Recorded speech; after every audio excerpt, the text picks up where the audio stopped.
ये तो सच में हो सकता है, बेचारे दब के मर जाएंगे इनके नीचे वो। अब इसलिए बात करने का अपना हिम्मत कैसे हुई बोलने के बारे में? हाँ बोलेगा तू? क्या बात है तेरी? हाँ क्या बात है?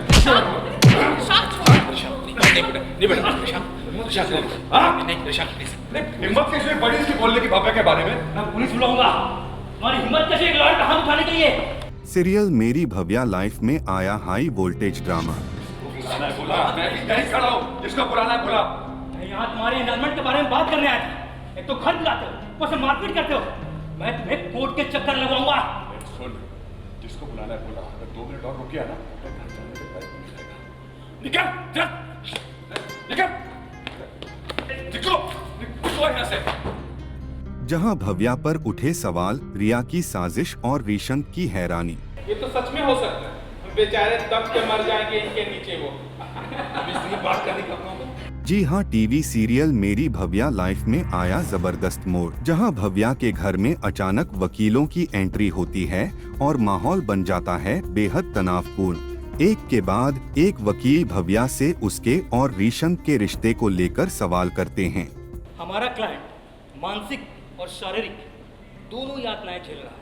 बस आपका जिद है आप दोनों के बीच में, तो दे दीजिए ना एनलमेंट। आपका क्लाइंट भी कर सकता है ये बात।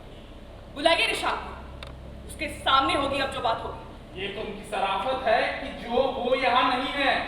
अरे भगवान बचाए आपके क्लाइंट और आपकी ऐसी शराफत। पूछताछ इतनी तीखी हो जाती है कि मामला सीधा कैरेक्टर असैसिनेशन तक पहुंच जाता है। अरे समाज आपके जैसे इंसान को भद्दा मानता है। 24 बार से अरे आपकी तो किस्मत बन गई, उनके भाग फूट गए। इससे बात कीजिए आप। अरे बदतमीजी तो आपकी शादी की मैडम, आपका और उनका कोई मेल है? अरे आपके जैसे इंसान को समाज भद्दा मानता है। 24 बार रिजेक्ट होने के बाद आपकी शादी हुई भी तो किससे? निशांत जायसवाल। अरे आपके तो किस्मत बन गए, उनके भाग फूट गए उनके। ये तो सच में हो सकता है, बेचारे दब के मर जाएंगे इनके नीचे वो। अब इसलिए बात करने का अपना हिम्मत कैसे हुई बोलने के बारे में? हाँ बोलेगा तू? क्या बात है तेरी? हाँ क्या बात है?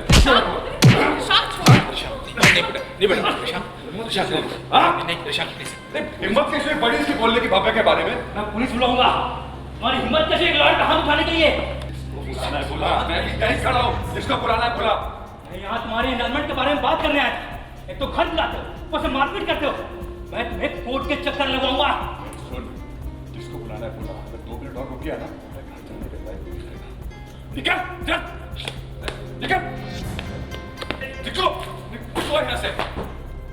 इसी बीच रीशंक वहां भव्या को बचाने के लिए आता है, लेकिन भव्या सबके सामने साफ कह देती है, अब मुझे तुम्हारी मदद नहीं चाहिए।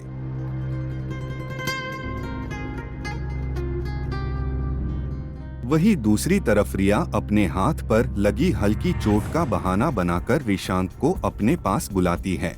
रीशांक उसका हाथ ठीक करता है, लेकिन तभी रिया सवाल उठाती है, तुम भव्या के इतने करीब क्यों जा रहे हो? फिर कुछ सेकंड की चुप्पी के बाद रिया अपने असली इरादे दिखाती है। वो रीशंक को सेड्यूस करने की कोशिश करती है।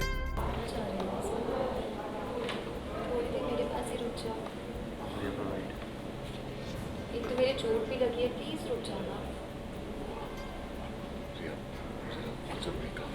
काम खत्म करके आता हूँ तुम्हारे पास। वही सेरियाला में आया धमाकेदार ट्विस्ट, जब रिया ने ढोलनगाड़ों के साथ खुशियां मनाई और भव्या को ऐलान करके बताया कि अब उसकी और रीशंक की सगाई होने वाली है।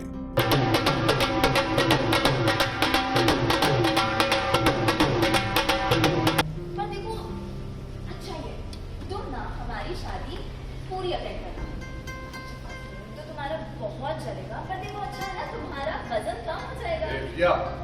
इस पूरे ड्रामे में बुआ और साक्षी भी रिया का पूरा साथ देती नजर आईं। लेकिन जब भव्या पूरी तरह शांत और बेफिक्र दिखाई दी, वही ये देखकर रीशांक हैरान रह गया। अब सीरियल मेरी भव्या लाइफ में आगे आएगा, कौन सा नया मोड़ आएगा, ये देखना दिलचस्प होगा।